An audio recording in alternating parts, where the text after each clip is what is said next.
Happy Wednesday. Today is Wednesday, December the 14th, 2022. Today's daily Bible readings come to us from Psalm 42, Zechariah 8, 1 through 17, and then Matthew 8, 14 through 17, and then we jump on over to 28 through 34. I'm going to take a look at Matthew today because I want to talk about Peter's mother-in-law.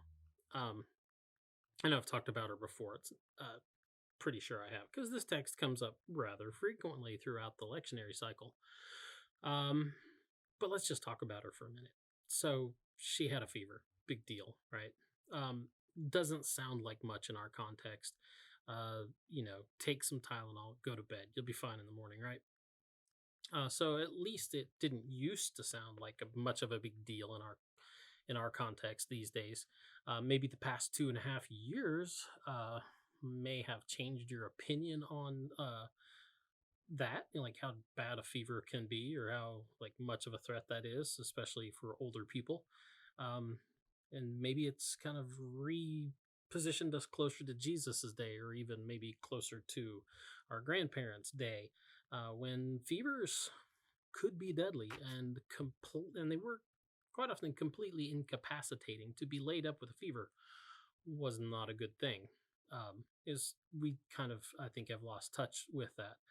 So yeah, she was in bed with a fever, right? This isn't just a little thing.